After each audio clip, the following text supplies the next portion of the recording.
Different transportations in the Philippines.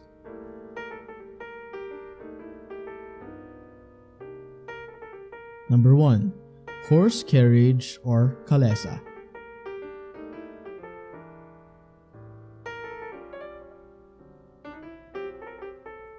Even before the 21st or the 20th century, the concept of transportation in the Philippines has already started with our ancestors' usage of animals as the means to move goods, people, and their services from one place to another.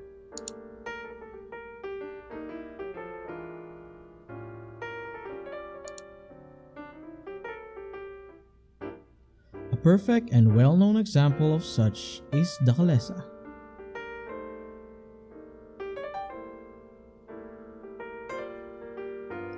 This mode of transportation has been used in the country for several centuries already.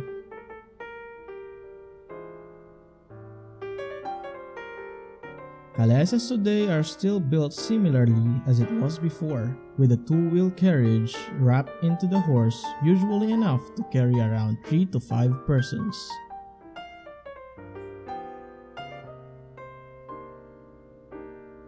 Additionally, kalesas today are no longer primarily used for transportation in the Philippines.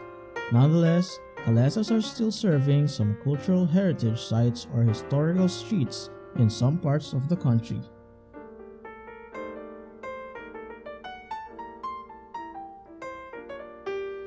Number 2.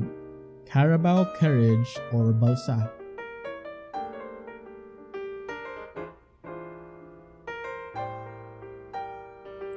We all know that the carabao is considered to be the country's national animal. But did you know that it has also been used to move people before? Similar to the kalesa, carabao carriages also have a two-wheel carriage that is used to transport people and goods in the country in the early 20th century, a mode of transportation which is also present in Manila at that time.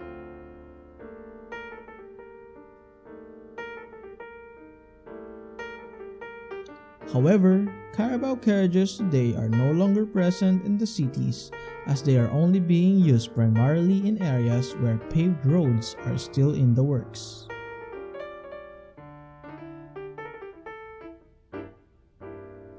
Number 3. Jeepneys.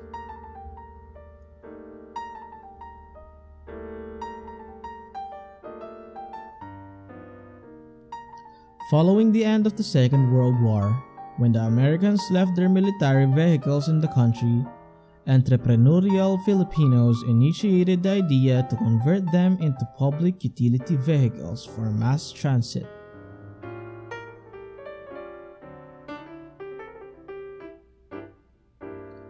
The modification of these military vehicles into mass vehicles for the country showed the resourcefulness and creativity of the Filipino people at that time.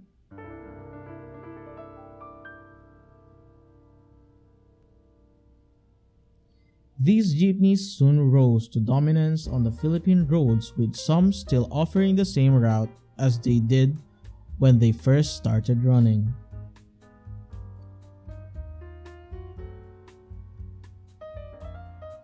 Although it has been almost a century since it became the trademark of transportation in the Philippines, innovations and improvements are still being done to serve commuters who heavily rely on jeepneys.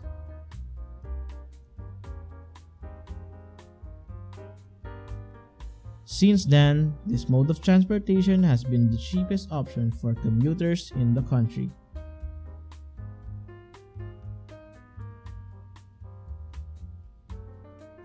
Number 4. Motorcycles with cabins or tricycles.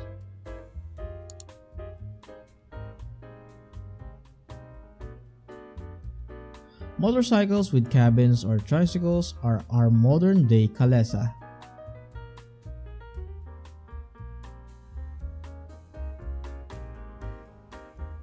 This motorized vehicle with cabins is enough to carry at least 2 to 3 persons each ride.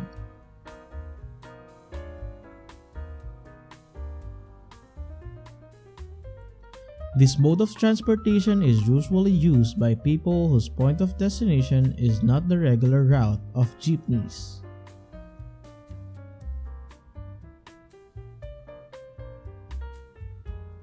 However, routes that tricycles are allowed to give service are only limited.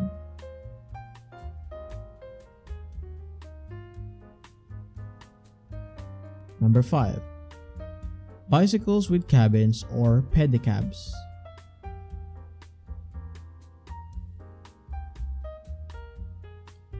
While we're still in the mode of transportation that involves a cabin, another example is the pedicab.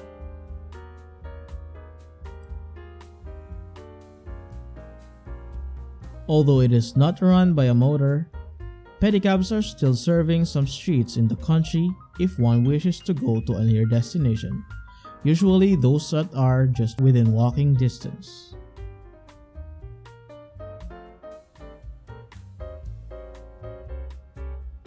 Pedicabs can be spotted near tricycle terminals.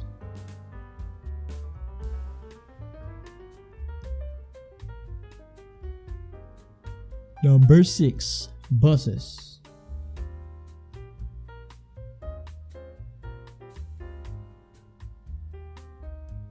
Public buses are usually used for city-to-city routes and city-to-provincial area routes and vice versa.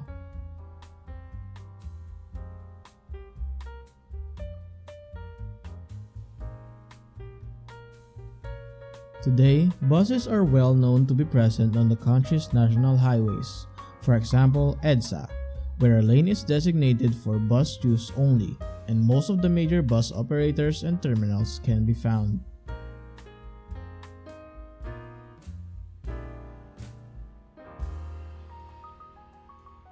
Number 7. Taxis and Transport Network Vehicle Service or TVNS. Before the rise of app-based TVNS like Grab, Auto, or Uber, when they still existed in the country, taxis were the go-to transport vehicles for people who wish to have a more comfortable ride to their destination.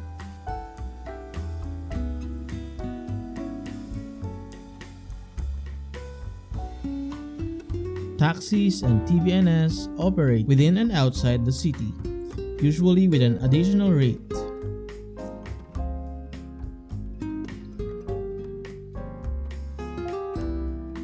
Number 8.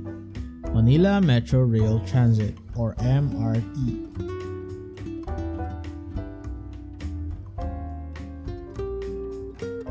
MRTs have been in the country since 2000s.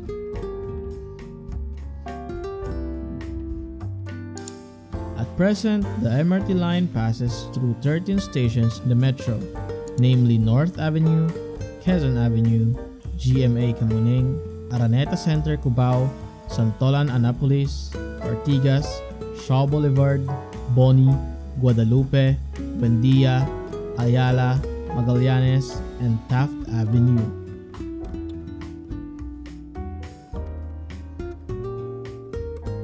The average fare ticket for an MRT ride ranges from 13 pesos to 28 pesos.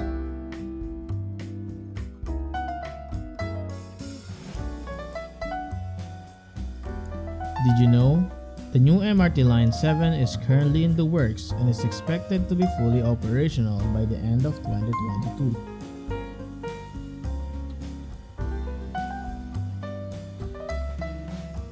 Number 9. Light Rail Transit or LRT. The LRT present in the country is known to be the first in Southeast Asia.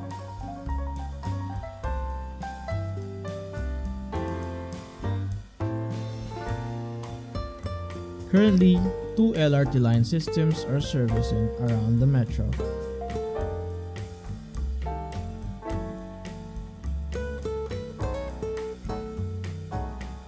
The first LRT line covers south to north, Baclaran to Roosevelt in Metro.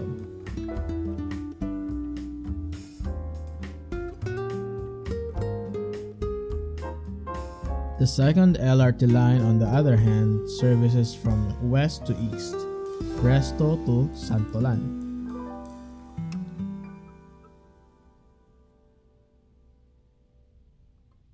Number 10. Airplane.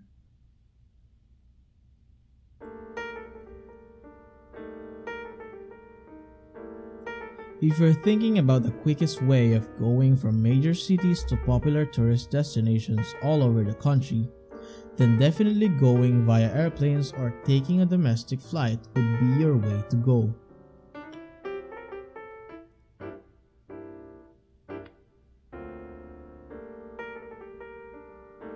In the Philippines, there are more than 40 local airports with airline connections, as well as 40 local small airports for charter and general aviation.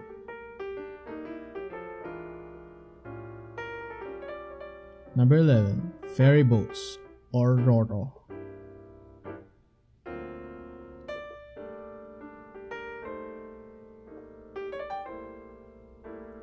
After covering some of the major modes of land transportation and transportation via airplane, of course, let's not count ferry rides out of the picture.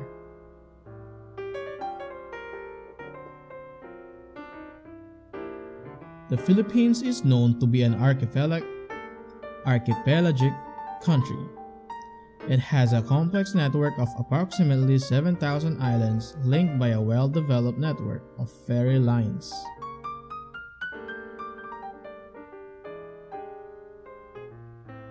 From here, travelers in the country have another option as travel via Roros is known to be cheaper than travel via airplanes.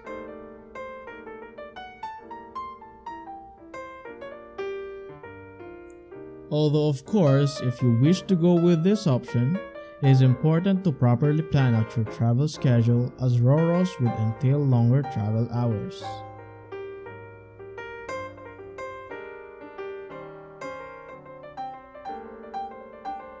Now that we listed all the transportation in the Philippines, it would make you wonder how far the innovations and improvements for transportations in the country can go.